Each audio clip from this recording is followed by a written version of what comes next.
जय हिंद मित्रों, स्वागत है आपका। फिर से बेटा शुरुआत करते हैं हम लोग एक सूचना के साथ। पिछले 7 दिनों तक हम लोगों ने खगोल विज्ञान पे बातचीत किया है इसी प्लेटफॉर्म पे। मैंने आर्या कैरियर पॉइंट जो फेसबुक पेज है बेटा, इसी पे हम लोग कक्षाओं को लाइव कर रहे हैं। और थोड़ा सा बैच के समय में परिवर्तन हुआ बेटा, तो आप लोगों के लाइव के टाइम में भी थोड़ा परिवर्तन हुआ है। ठंड वगैरह को ध्यान में रखें। तो कक्षाएं अब बेटा आप लोगों की 11 बजे से लाइव होंगी। मैं कोशिश करूंगा कि आपसे निरंतर बात करूं। एक सूचना ये देनी है बेटा कि वो हमारे जो नए मित्र हैं, फ्रेशर हैं, जो पहली बार पीसीएस 2022 प्रीलिम्स का एग्जामिनेशन देंगे, उनके लिए मैं कुछ सूचना देना चाहता हूँ। पहला तो ये बेटा कि हौसला बनाए रखिए और हिम्मत से आप जुटिए। अभी आपके पास वक्त है, पूरी ताकत से जुटना होगा और परिणाम दिया जा सकता है। मैं कोशिश करूंगा कि हर उस विषय पे बात करूं जो आपकी परीक्षा के लिए संदर्भित है। लेकिन एक बात हमेशा ध्यान रखना बेटा कि हम लोग प्रारंभ होते हैं, है ना, हम लोग अंत नहीं होते। हम लोग लिस्ट हैं, हम लोग लास्ट नहीं है बेटा। हम शुरुआत करेंगे और अंत आप करेंगे। तो पढ़ना तो होगा बेटा, काम आपको करना होगा, लेकिन हम लोग शुरुआत करते हैं। और बीच में एक दिन व्यवधान हो गया तो थोड़ा नेटवर्क वगैरह का इशू था, लेकिन मैं कोशिश करूंगा कि आपसे मैं निरंतर बातचीत करता रहूं। जाहिर सी बात है बेटा कि ये परीक्षाएं बड़ी हैं, सिलेबस भी बड़ा है, चीजें भी बहुत पढ़नी होती हैं, लेकिन फिर भी मेरा प्रयास होगा कि मैं सब कुछ टॉपिक पे आपसे बात करूं। अगर आपकी कोई जिज्ञासा होगी तो आप कमेंट जरूर करिएगा। मैं कोशिश करूंगा कि अगले जब ऑफलाइन क्लास को मैं हैंडल करूं तो आपको भी ऑनलाइन उन चीज़ों को इंक्लूड कर दूं। सबका भला होगा, आपका भी और जो सामने बच्चे बैठे हैं उनका भी। तो कोशिश ये है बेटा कि मैं आपको निःशुल्क इसकी सुविधा उपलब्ध कराऊं। हार्दिक इच्छा ये है कि ज़्यादा से ज़्यादा लोगों तक पहुंचे, और आपकी भूमिका यह है कि आप इसे ज़्यादा से ज़्यादा मित्रों तक पहुंचाने की कोशिश करिए, स्पेशली उनसे जो कि प्रतियोगी परीक्षाओं की तैयारी कर रहे हैं बेटा, पढ़ाई कर रहे हैं। तो भला होगा, सारे ढेर सारे बच्चों का भला होगा। मैंने कहा बेटा कि पिछले 20-22 सालों से तो हम लोग इस प्रोफेशन में हैं, काम कर रहे हैं, और इस प्रोफेशन ने हम लोगों को बहुत कुछ दिया। तो अब हम लोगों की बारी है बेटा कि अब हम लोग प्रत्युत्तर दें, जवाब दें। क्लियर है बेटा? तो पिछली जो बातें हुई हैं बेटा 7 लाइव क्लासेस में, थोड़ा सा उस पर हम रिवाइज करके आते हैं। हम लोगों ने खगोल विज्ञान को पढ़ा, लेकिन मैंने कहा ना बेटा, मैं संपूर्ण नहीं हो सकता, कोई संपूर्ण नहीं हो सकता। चीजें आपको पढ़नी होंगी, मैंने एक आपको दिशा देने की कोशिश किया, तो हम लोगों ने क्रम से चीजों को पढ़ा। अब हम लोग बढ़ेंगे बेटा अगले सेगमेंट की ओर, जिसको हम लोग कहते हैं फिजिकल ज्योग्राफी, यानी जिसको हम लोग भौतिक भूगोल कहते हैं, और बहुत ही इंपॉर्टेंट है। बहुत ढेर सारे क्वेश्चन आपसे पूछे जाते हैं, तो इस पे हम लोग चर्चा करेंगे बेटा। शुरुआत करते हैं आज हम लोग, यानी अब हम लोग ब्रह्मांड से, अंतरिक्ष से अब आ जाएंगे धरती पर, और धरती पे चल वल के देखेंगे क्या क्या पढ़ना है, कैसे कैसे पढ़ना है, जिसको हम लोग टेरेस्ट्रियल ज्योग्राफी कहते हैं, फिजिकल ज्योग्राफी कहते हैं। तो हम लोग इसका अध्ययन शुरू करेंगे। और पहला टॉपिक है बेटा अर्थ, पृथ्वी।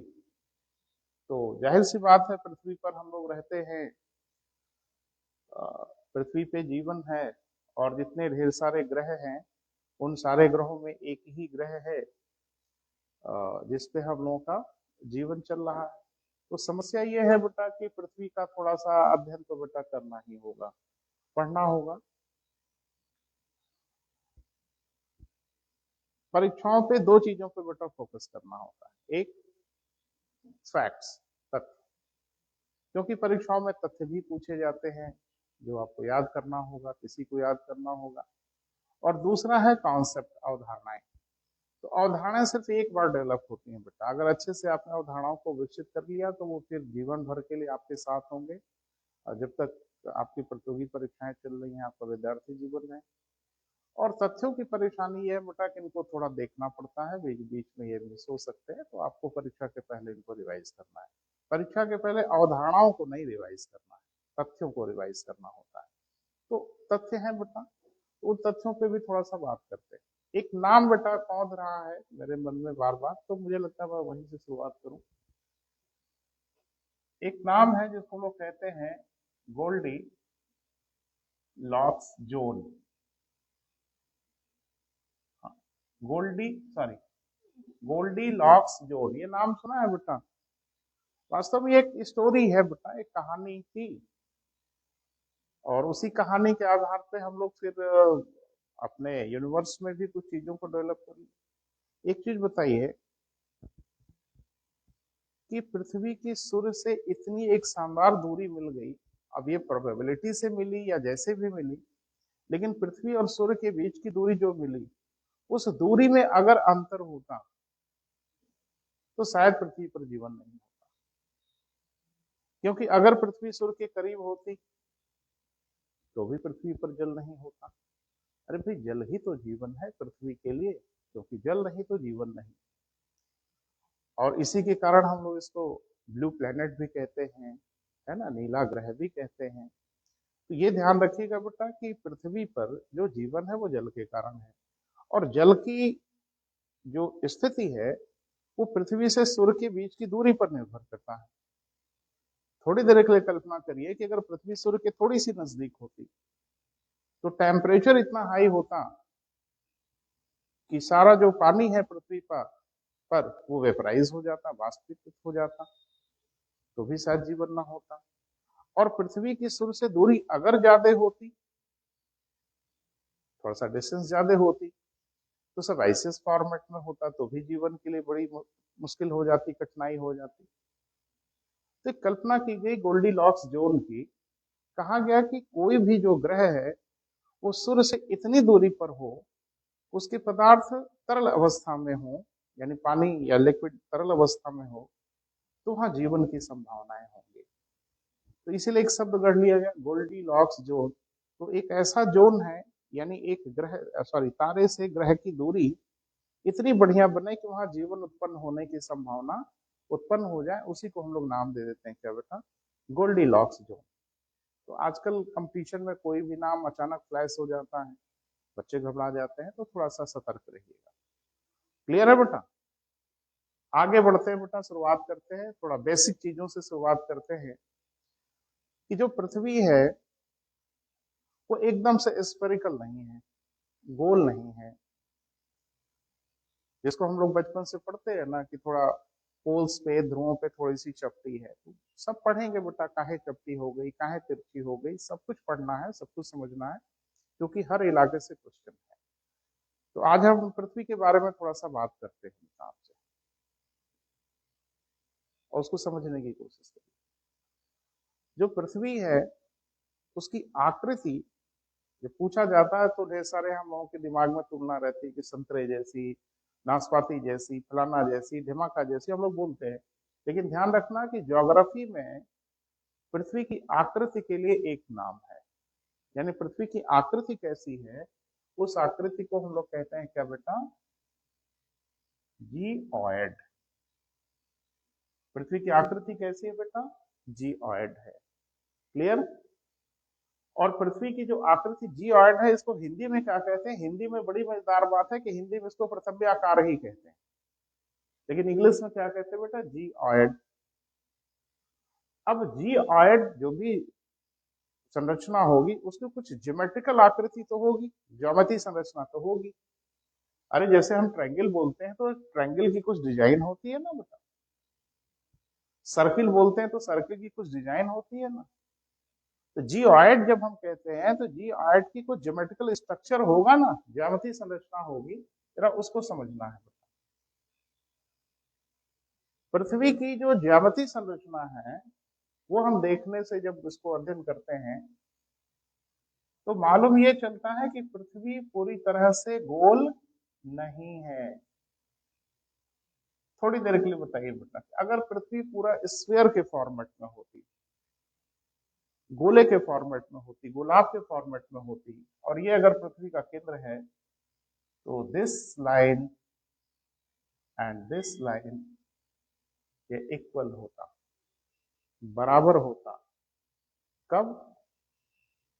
जब पृथ्वी स्फेरिकल होती। ये दोनों तो सेम एक्सिस होते। अब पृथ्वी में चल के जरा देख लेते हैं बेटा, क्या ये दोनों की लंबाई बराबर है? इस रेखा की लंबाई है 12,754 kilometre, this, and this length is equal to 12,713 kilometre. अब आंख से खुद ही दिख रहा है कि अगर ये गोल होती पृथ्वी तो ये रेखा और ये रेखा एक बराबर लंबाई की होती। आप देख रहे हैं there is difference about 41 kilometre का डिफरेंस है, यानी ये जो रेखा है वो 40 किलोमीटर छोटी है। तो फिर इसे स्फीयर तो कह नहीं सकते। अगर कोई स्फीयर होता ये दोनों रेखाओं की लंबाई बराबर होती, यानी यूं कह सकते हैं ये डिजाइन कुछ ऐसे ना होके थोड़ा सा सिंक कर गई, दब गई। तो जाहिर सी बात, अब इस आकृति को हम स्फीयर तो नहीं कह सकते। तो ज्योग्राफी में इस तरह की आकृति का एक बहुचर्चित नाम है बेटा, उस नाम को जरा देखिए। इसको हम लोग कहते हैं ऑब्लेट स्फेरॉइड। क्या कहते हैं बेटा? Oblate spheroid. फिर से मैं लिख दे रहा हूं बेटा, इस आकृति को हम लोग क्या नाम देंगे बेटा? Oblate spheroid. क्लियर हुआ बेटा?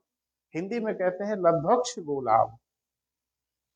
इस तरह की आकृति जो पोल्स पे थोड़ी सी सिंक हो जाए उसको हम लोग क्या नाम देते हैं बेटा? ऑब्लेट स्फेरॉइड कह देते हैं। क्लियर है?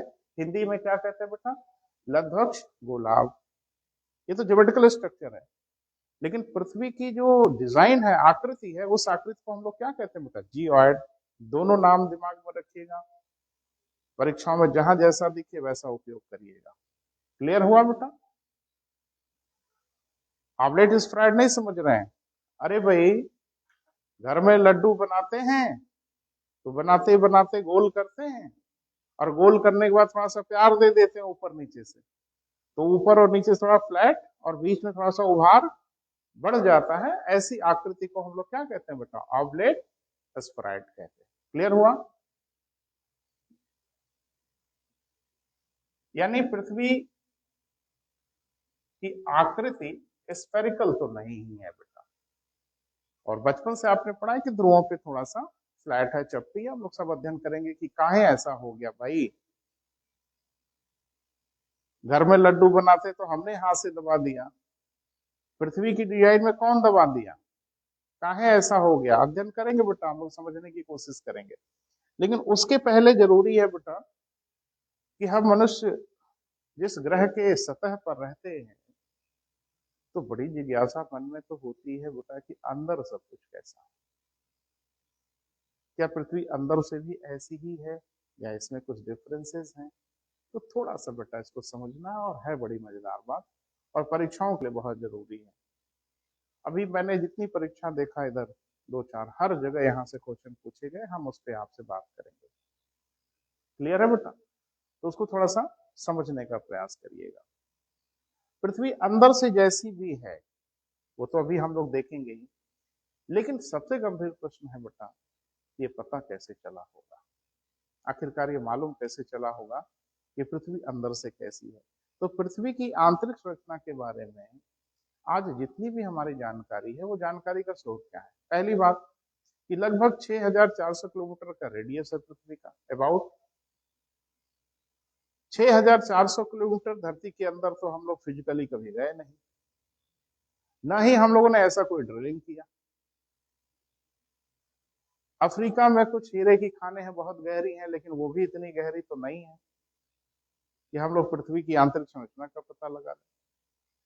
ज्वालामुखी के विस्फोट होते हैं, वोल्केनोज इरप्शन होते हैं, वो भी इतनी गहराई से नहीं होते कि अंदर से सब कुछ क्या है मालूम चल जाए। बमुश्किल से 70, 80, 40, 50 किलोमीटर के दायरे से वोल्केनो इरप्शन होता है, और यहाँ तो 6400 किलोमीटर। तो हम लोग हैं बड़े चालाक लोग बेटा। और पिछले लेक्चर मैंने बताया था, बिना सूर्य पे गए ही सूर्य का सब कुछ पता लगा लिया, और इसीलिए धरती के अंदर गए बिना भी धरती का सब कुछ पता लगाने वाले हैं हम लोग। तो गंभीर प्रश्न ये है कि पृथ्वी की आंतरिक संरचना के बारे में जो अनुमान हम लोगों को लगा, या जो भी नॉलेज हम लोगों के पास है, वो किस आधार पर है बेटा, उसको थोड़ा सा समझना होगा। आखिरकार उसका कोई ना कोई आधार तो होगा ना बेटा, कि पृथ्वी की आंतरिक संरचना अंदर से कैसी है। तो ध्यान से सुनिए और समझने की कोशिश करिए। तथ्यात्मक नहीं है बेटा, इसको समझना है। जैसे एक फैक्टर है बेटा जिसको हम लोग कहते हैं घनत्व, डेंसिटी। क्या कहते हैं बेटा? डेंसिटी, घनत्व। अब घनत्व से हम लोग पकड़ने की कोशिश करते हैं कि आखिर पृथ्वी की आंतरिक संरचना कैसी होगी। तो एक फैक्टर तो हम लोगों को मिला क्या बेटा? डेंसिटी। पृथ्वी की टोटल जो डेंसिटी है वो 5.5 ग्राम पर क्यूबिक सेंटीमीटर। ये पृथ्वी का घनत्व है, यह भी आपसे पूछा गया है। तो पृथ्वी की जो डेंसिटी है वो कितनी है बेटा? 5.5 ग्राम प्रति घन सेंटीमीटर। क्लियर है? और एक बात और ध्यान रखिएगा कि 8 ग्रह में सबसे अधिक डेंसिटी पृथ्वी की ही है। सबसे ज्यादा घनत्व किसका है बेटा? पृथ्वी का है। तथ्यात्मक चीजें हैं। और सबसे कम जो डेंसिटी है, घनत्व है, वो सैटर्न, शनि का है बेटा, 1 से भी कम है। तो जितने भी 8 ग्रह हैं उन सारे ग्रहों में घनत्व सबसे अधिक किसका है बेटा? पृथ्वी का। अब जब हम पृथ्वी का घनत्व देखते हैं तो टोटल डेंसिटी पृथ्वी की 5.5 ग्राम पर क्यूबिक सेंटीमीटर आया। लेकिन बड़ी मजेदार बात है कि जब पृथ्वी के ऊपर की जो सतह है, अभी सतह होता पे चर्चा करेंगे बेटा, पृथ्वी के ऊपर की सतह है जिसे हम लोग पृष्ठ कहते हैं, इसकी डेंसिटी तो 3 से कम है। तो क्रस्ट की डेंसिटी अगर 3 से कम है और पूरी पृथ्वी की डेंसिटी 5.5 है, तो एक बात होता है बेटा, कंफर्म है कि अंदर जो पदार्थ हैं पृथ्वी के, उनकी डेंसिटी इतनी ज्यादा होनी चाहिए कि एवरेज 5.5 को मेंटेन करे। क्रस्ट की डेंसिटी 3 से कम है बेटा, 3 ग्राम पर क्यूबिक सेंटीमीटर से कम है, और पृथ्वी की टोटल डेंसिटी 5.5 है। तो एक साधारण व्यक्ति भी अनुमान लगा लेगा कि अगर अंदर भारी पदार्थ नहीं है, ज्यादा डेंसिटी के पदार्थ नहीं है, तो फिर पृथ्वी का टोटल डेंसिटी 5.5 कैसे आएगी? तो डेंसिटी कहीं ना कहीं ये गवाही दे रही है, घनत्व तो कहीं ना कहीं गवाही दे रहा है कि पृथ्वी के अंदर भारी पदार्थ।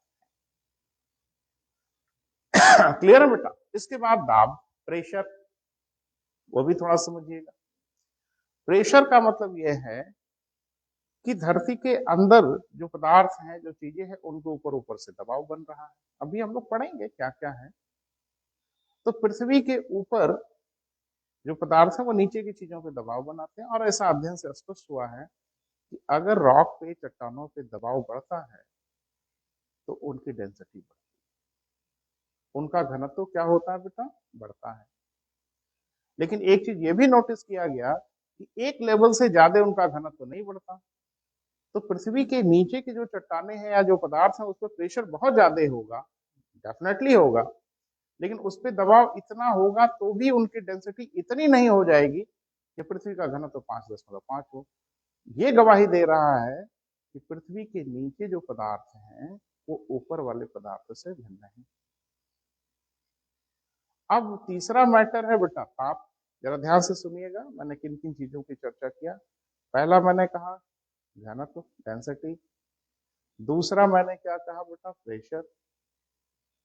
और तीसरा क्या है बेटा? ताप। आपने अध्ययन किया होगा, पढ़ा होगा कि पृथ्वी के आंतरिक भागों में अगर हम 32 मीटर की गहराई पे जाते हैं तो टेम्परेचर 1 डिग्री सेल्सियस की दर से बढ़ता है, और आप 6400 किलोमीटर की गहराई पे इसी दर से टेम्परेचर बढ़ाते हुए चले जाएं, ये तो प्रमाणित कर रहा है कि पृथ्वी के आंतरिक भागों में इतना हाई टेम्परेचर होगा कि पदार्थ सॉलिड स्टेट में तो नहीं ही होंगे, यानी वो लिक्विड स्टेट में होंगे। ये गवाही मिल रही है ना बेटा। अगली गवाही है जिसको हम लोग कहते हैं एस्टेरॉइड्स, सॉरी मेटियोराइट्स। तो दो नाम आपने सुना है ना, भूगोल पढ़ते समय कहीं पढ़ा होगा। एक को हम लोग कहते हैं उल्का और एक को कहते हैं उल्का पिंड। एक को कहते हैं मेटियोर और एक को कहते हैं मीटियोराइट्स। तो पहले तो दोनों का अंतर समझ लें। रात में जब आकाश की ओर आप देखते हैं तो कभी कभी आपको एक दृश्य नजर आता है जिसमें प्रकाश की एक रेखा सी दिखाई देती है। आम बोलचाल की भाषा में हम लोग कहते हैं टूटा हुआ तारा। लेकिन उसमें नोटिस करते हैं कि वो जलता हुआ आके समाप्त हो जाता है। ऐसी वस्तुओं को हम लोग उल्का कहते हैं या इंग्लिश में मेटियोर कहते हैं। लेकिन जब ऐसी जलता हुआ कोई चीज आके धरती पे फिजिकली गिर जाए, भौतिक रूप से धरती के सरफेस पे चला आए, गिर पड़े, इसको हम लोग उल्का ना कह के उल्का पिंड कहते हैं, मेटियोर ना कह के मेटियोराइट्स कहते हैं। तो धरती पे तमाम मेटियोराइट्स मिले हैं, गिरते रहते हैं। तो जाहिर सी बात है जब उनका अध्ययन हम लोग करते हैं तो मेटियोराइट्स में निकेल और आयरन जैसी चीजें पाई जाती हैं। तो एक बात होता है कि पृथ्वी में भी ये चीजें होंगी। अब ऊपर तो नहीं दिख रही हैं, इसका मतलब है कि नीचे ये पदार्थ होंगे। फिर से देखें, मैंने घनत्व देखा, मैंने दाब देखा, मैंने ताप देखा और मैंने देखा उल्का पिंड। क्लियर है बेटा। और अगला है बेटा जिसको हम लोग कहते हैं भूकंप विज्ञान, जिसको कहते हैं सिस्मोलॉजी। और आपकी सूचना के लिए बताऊं कि पृथ्वी की आंतरिक संरचना के बारे में सबसे स्पष्ट सूचना, सबसे निश्चित सूचना लेके आते हैं कौन बेटा? भूकंप। ये तो उसी भूमिका में होते हैं जिस भूमिका में सोनोग्राफी होती है। लेकिन उनकी भाषा को हर कोई नहीं समझ सकता। वो भूगोल का अध्ययन करने वाला वैज्ञानिक उनकी भाषा को समझ सकता है। तो ध्यान रखिएगा, पृथ्वी की आंतरिक संरचना के बारे में सबसे स्पष्ट, मैंने जो ऊपर के जितने नाम बताए बेटा सबकी भूमिका है, लेकिन पृथ्वी की आंतरिक संरचना के बारे में सबसे जो स्पष्ट भूमिका है वो किसकी है बेटा? भूकंपों की। यानी सिस्मोलॉजी का जब अध्ययन करते हैं तो हमें पता चलता है कि धरती की आंतरिक संरचना कैसी है। एक बच्चे ने कहा कि सर भूकंप ही कितनी गहराई पे आता है। मैं सहमत हूँ, 60, 70, 30, 25 लाइक दिस इसी किलोमीटर पे आते हैं। तो उसने कहा कि फिर पूरी संरचना का पता कैसे चलता है? एक्चुअल में भूकंप केंद्र से, सिस्मिक फोकस से वेव्स क्रिएट होती हैं और पूरी धरती की स्कैनिंग करती है, पूरी धरती में चलती है। और जब वो बाहर निकलती है ना बेटा तो चुपके से कान में बता जाती हैं कि अंदर क्या क्या मामला था, क्या क्या हालचाल था। सिस्मिक फोकस से दो प्रकार की तरंगें निकलती हैं, पढ़ा होगा आपने, जिसको हम लोग पी तरंगे और यस तरंगे कहते हैं। P for primary. ये कैसी होती है बेटा? लॉन्गिट्यूडनल, जिसको हिंदी में क्या कहते हैं? अनुदैर्ध्य, यानी कंप्रेशन रेयर फ्रैक्शन से आगे चलती है, जिससे स्प्रिंग को खींचा छोड़ा। इनकी खासियत ये है कि किसी भी माध्यम में ट्रेवल कर लेती है, वो ठोस हो, द्रव हो, गैस हो। और दूसरी जो तरंग होती है एस, जिसको सेकेंडरी वेव्स कहते हैं, ये ट्रांसवर्स होती है, अनुप्रस्थ होती है। ये हर माध्यम में नहीं चल पाती, तरल माध्यम में संचरित ही नहीं हो पाती। तो जब पृथ्वी को हम लोग देखते हैं कि खास इलाके में यस तरंगे नदारत हैं, इतना तो तय है कि पृथ्वी के अंदर कहीं न कहीं तरल पदार्थ जरूर है।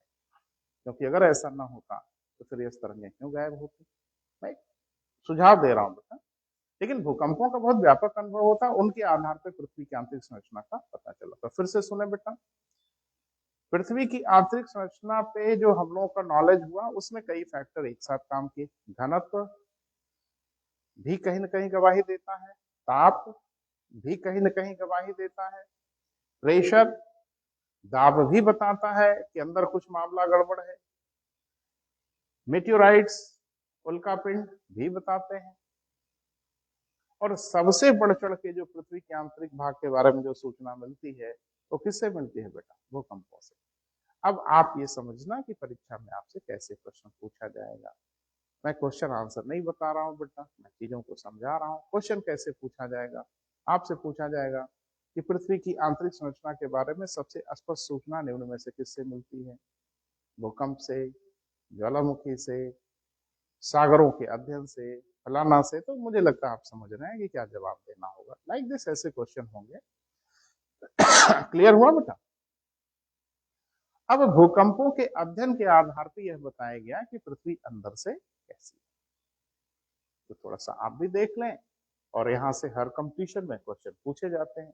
तो भूकंपों के अध्ययन के आधार पर यह मालूम चला कि पृथ्वी अंदर से 3 संकेंद्रीय परतों में विभाजित है, यानी 3 लेयर है पृथ्वी की। तो थोड़ा सा उसको देखिए बेटा, समझने की कोशिश करिए। जैसे ये पृथ्वी है तो एक लेयर एकदम ऊपर है बेटा, लाइक दिस। तो एक केंद्र हो गया, 1 2 3 परतें हो गई। सबसे ऊपर वाले इलाके को क्या कहते हैं बेटा? क्रस्ट कहते हैं, भूपर्पटी कहते हैं। दूसरे वाले को हम लोग क्या कहते हैं बेटा? मेंटल कहते हैं। और ये तीसरे वाले को क्या कहते हैं बेटा? कोर कहते हैं। थोड़ा ध्यान से देखिएगा बेटा, बड़ी मजेदार चीज है और आपकी परीक्षा में बहुत काम आने वाली है। क्लियर है? तो भूकंपों के अध्ययन के आधार पर मालूम चला कि पृथ्वी 3 संकेंद्रीय परतों में विभाजित है। तो छोटी क्लास से पढ़ते बेटा, ऐसा कुछ नहीं है कि पहली बार हम लोग देख रहे हैं, लेकिन हम थोड़ा सा कुछ और देखने की कोशिश करेंगे। मैंने कहा था ना कि विशेष चीजों को नहीं पढ़ना है, विशेष ढंग से पढ़ना है। तो थोड़ा विशेष ढंग से आते हैं। सबसे ऊपर के भाग को क्या कहते हैं बेटा? क्रस्ट। जब मन में जिज्ञासा होती है कि पूरे पृथ्वी की त्रिज्या लगभग 6400 किलोमीटर है, तो क्रस्ट भी कुछ मोटा होगा। तो जो क्रस्ट की मोटाई है वो आप कह सकते हैं कि 5 to 100 किलोमीटर, लेकिन औसत मोटाई आप कह सकते हैं लगभग 30 किलोमीटर। क्लियर है बेटा? जो मेंटल है, ये वाला इलाका, दिस वन, इसकी जो मोटाई है वो है बेटा 2900 किलोमीटर, दिस। और कोर जो है इसकी भी कुछ मोटाई होगी, तो इसकी मोटाई है लगभग 3500 किलोमीटर। क्लियर है बेटा? आपके पास इतना वक्त है और ये वीडियो आपके पास रहेगा, अपना नोट्स आप क्रिएट कर सकते हैं। तो धरती का सबसे जो बाहरी हिस्सा है जिसपे हम लोग रहते हैं, इसको क्या कहते हैं बेटा? क्रस्ट। क्रस्ट के अंदर हम आते हैं तो उसको कहते हैं मेंटल। और पृथ्वी का जो सबसे आंतरिक भाग होता है उसे क्या कहते हैं बेटा? कोर। अब थोड़ा इनका स्टेट देख लिया जाए, किस स्टेट में होते हैं। जो क्रस्ट है, भूपटल है, भूप्रॉपर्टी है, ये सॉलिड फॉर्मेट में है, ठोस रूप में है। और इसका निर्माण कैसे हुआ है बेटा? रॉक से हुआ है, चट्टानों से हुआ है। उसके नीचे जो हमारा मेंटल है, जिसको हम लोग भूप्रावार कहते हैं हिंदी में, इसका जो निर्माण हुआ है बेटा, ये ऐसे पदार्थों से है जो ना तो ठोस हैं ना तो तरल हैं। तो इनको हम लोग क्या कहते हैं? अर्ध ठोस, सेमी सॉलिड। ढेर सारे बच्चे समझ नहीं पाते कि अर्ध ठोस चीज कोई बताइए सर। अरे दही ठोस है कि तरल है? जैम या जेली ठोस है कि तरल है? आपका टूथपेस्ट, ये सब क्या है बेटा? सेमी सॉलिड है, अर्ध ठोस है। तो यहाँ जो भी पदार्थ हैं वो ना तो ठोस है ना तो लिक्विड है, वो किस तरल है, वो किस रूप में बेटा? अर्ध ठोस अवस्था में। और कोर के बारे में कहा जाता है कि जो हमारा कोर है वो तरल अवस्था में है। लेटेस्ट जो रिसर्च आई है उसमें कुछ अलग बातें बताई गई हैं, अभी हम आपको बताते हैं। पहले मोटी मोटी चीज समझ लें बेटा। क्रस्ट ठोस है, अर्ध ठोस है, तरल है। कुछ यहाँ गड़बड़ी है, वो अभी हम बात करेंगे। क्लियर है? अब थोड़ा सा बात करें कि यहाँ किन पदार्थों की बहुतायतता देखी जाती है।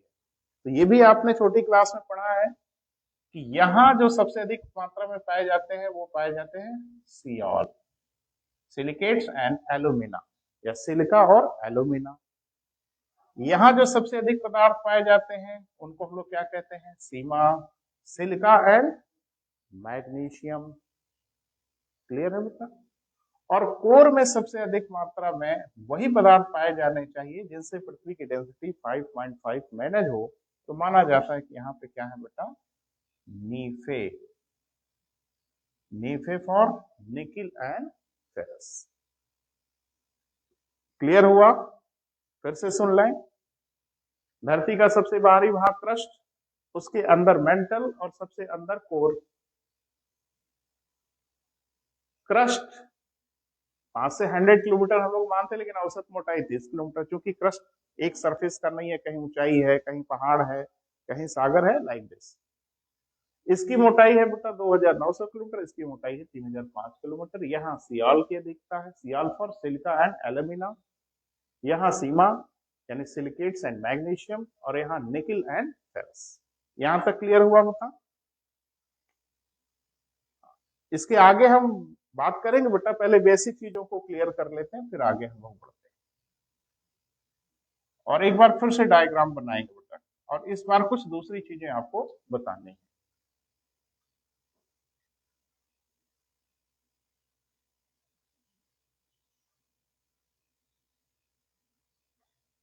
Like this. अब जरा सा ये बोर्ड पे जो पहले से लिखा हुआ है इसको देख लें। जो पृथ्वी का आयतन है और जो पृथ्वी का द्रव्यमान है, उनके बीच में क्या रिश्ता है, क्या रिलेशन है। एक बात समझिए, अगर पदार्थ एक तरीके का है, यानी उसकी डेंसिटी अगर एक जैसी है, ध्यान से सुनिए बेटा,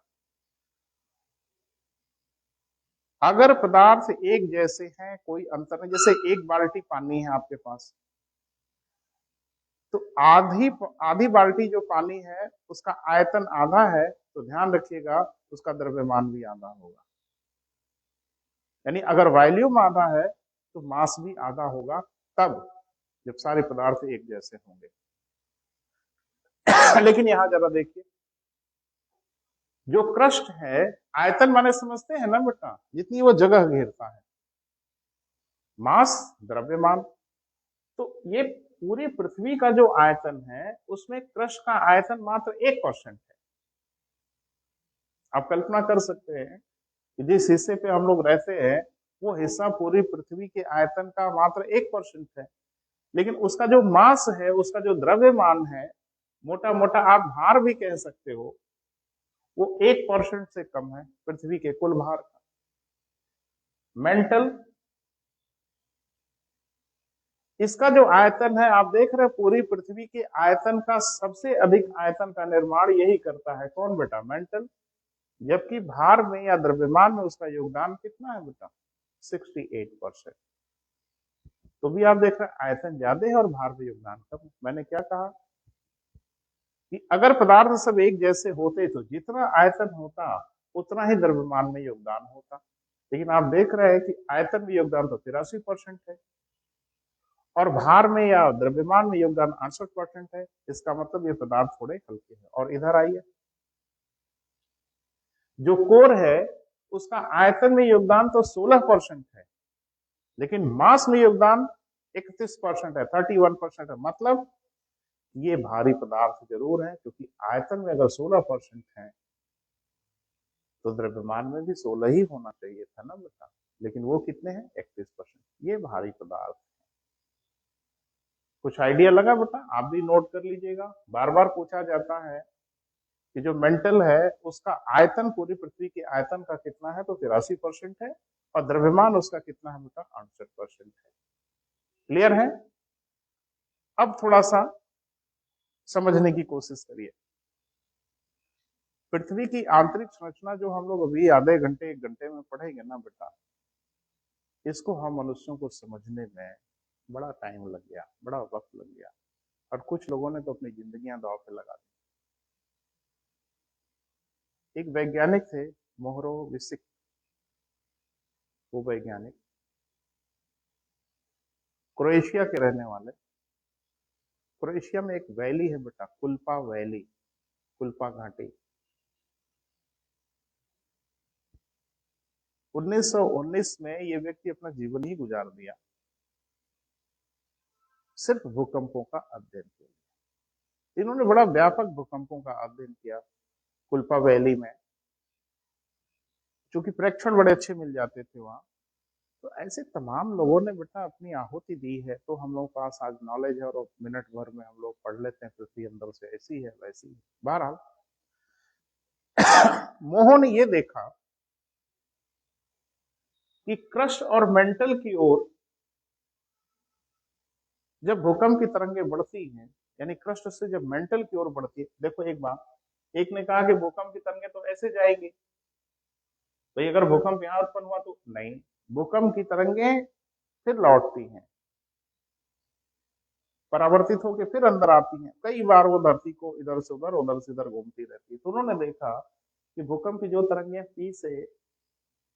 क्रस्ट से मेंटल की ओर आती हैं, एक निश्चित गहराई के बाद उनकी चाल बढ़ जाती है। क्लियर है बेटा? तो एक बात तो तय है कि अगर पदार्थ एक ही जैसे हों, एक माध्यम में तरंगे एक समान चाल से चलती हैं, ये आपने पढ़ा।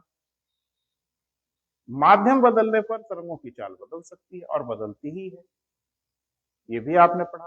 तो अगर पृथ्वी के अंदर का सारा माध्यम एक ही जैसा होता तो तरंगों की चाल पे क्यों असर आता? एक बात होता है कि क्रस्ट से मेंटल की ओर जब तरंगे बढ़ती तो उनकी स्पीड बढ़ जाती है। उन्होंने धर लिया, उन्होंने पकड़ लिया वो संधि स्थल,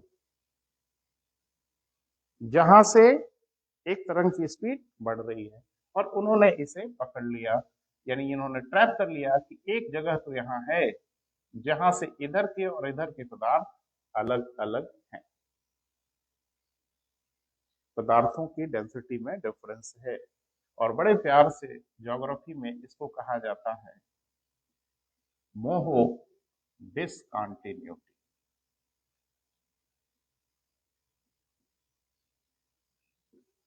आजकल बहुत पूछा जा रहा है बेटा, तो इस पे नजर रखिएगा।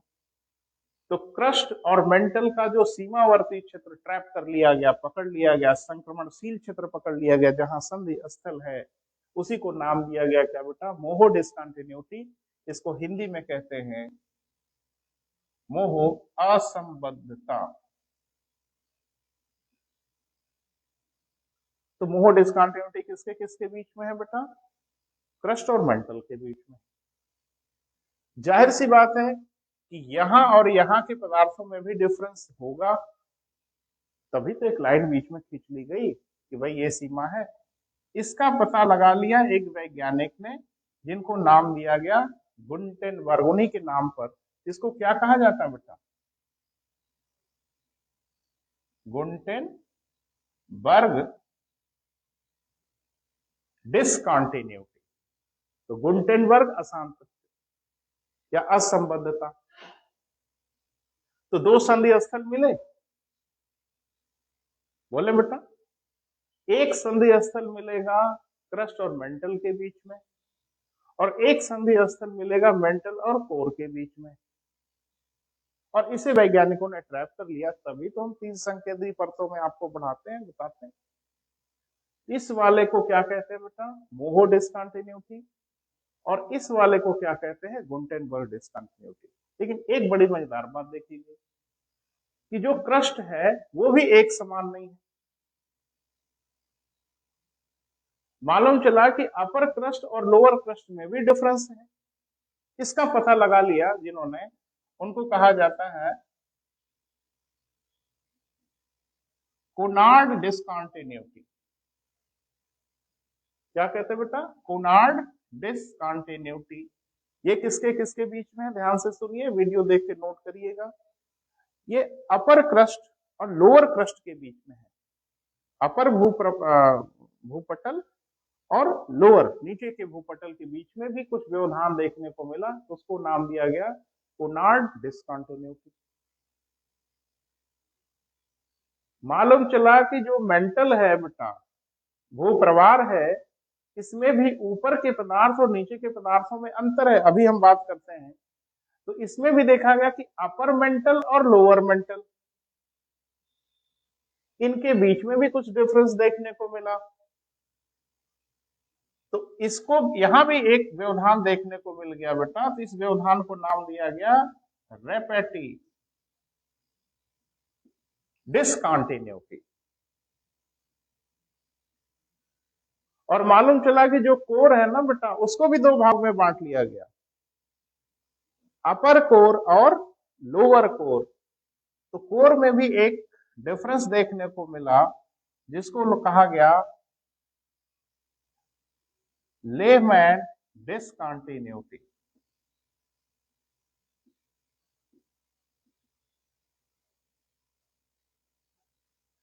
याद रखिएगा, क्रम पूछ लेता है आपसे, इसका क्रम बताइए। क्लियर है बेटा? पहले मोटी मोटी चीजों को समझिए। पृथ्वी सबसे ऊपर का हिस्सा crust, mental and core. Crust और मेंटल के बीच में डिसकंटिन्यूटी को मोहो डिसकंटिन्यूटी कहा जाता है। मेंटल और कोर के डिसकंटिन्यूटी को गुंटेनबर्ग डिसकंटिन्यूटी बोले बेटा कहा जाता है।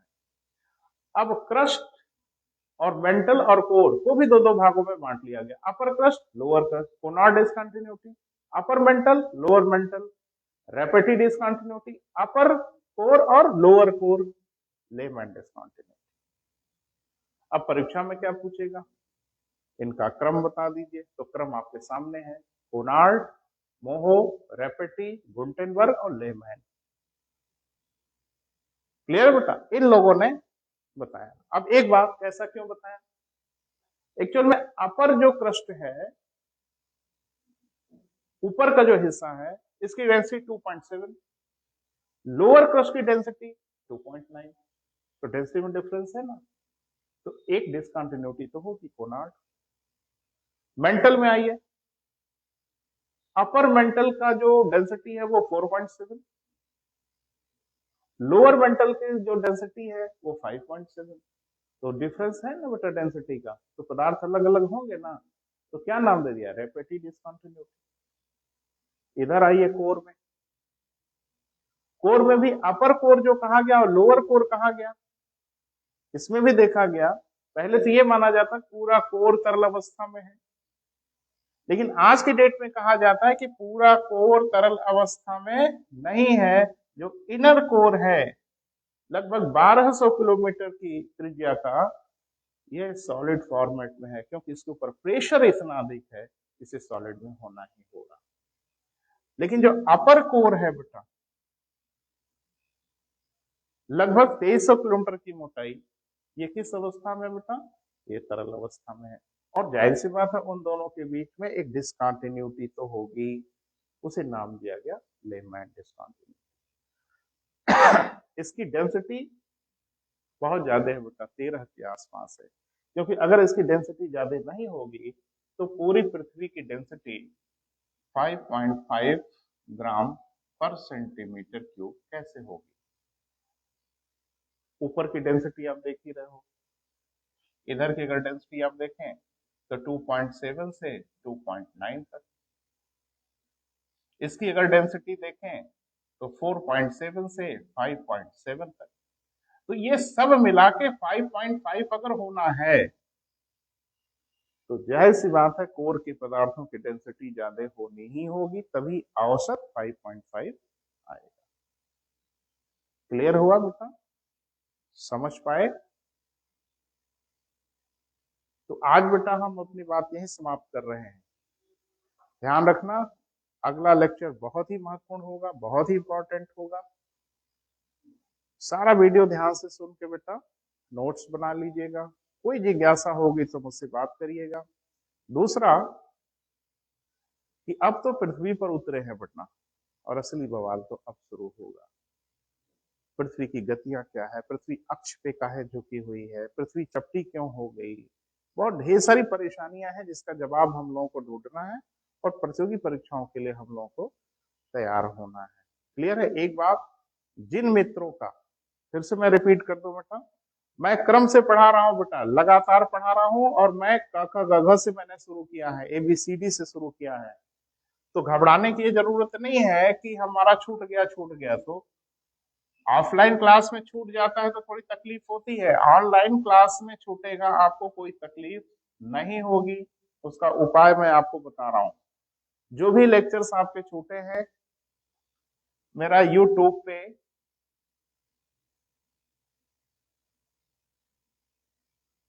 एक चैनल है बेटा, वहां लिखा भी हुआ है, आप देख सकते हैं, जिसका नाम है आर्या कैरियर पॉइंट। यही नाम ही है बेटा चैनल का, आर्या कैरियर पॉइंट। क्लियर बेटा, ये चैनल का नाम है, ये लिखा हुआ है। इस चैनल पे जाइएगा, क्रम से पहले दिन से सारे वीडियो को मैंने अपलोड किया है। आप आराम से एक एक वीडियो, लेकिन ध्यान रखना, जो फ्रेशर हमारे मित्र हैं, जो ज्योग्राफी की अभी एबीसीडी से शुरुआत कर रहे हैं, वो सबसे पहले पहला लेक्चर देखेंगे, क्रम से देखेंगे। पूरा प्रवाह है बेटा, पूरी लय है, कहीं कोई परेशानी नहीं है। अपना कमेंट जरूर करिएगा बेटा, अपनी राय जरूर दीजिएगा, क्या पढ़ने की इच्छा है वह भी मुझे बताते चलिएगा। और जैसा बार बार मैं कहता हूं बेटा, शेयर जरूर करिएगा, ताकि ज्यादा से ज्यादा मित्रों तक हमारी बात पहुंचे, सारे मित्र इसका लाभ उठाएं। ठीक है बेटा, थैंक यू, फिर मिलते हैं।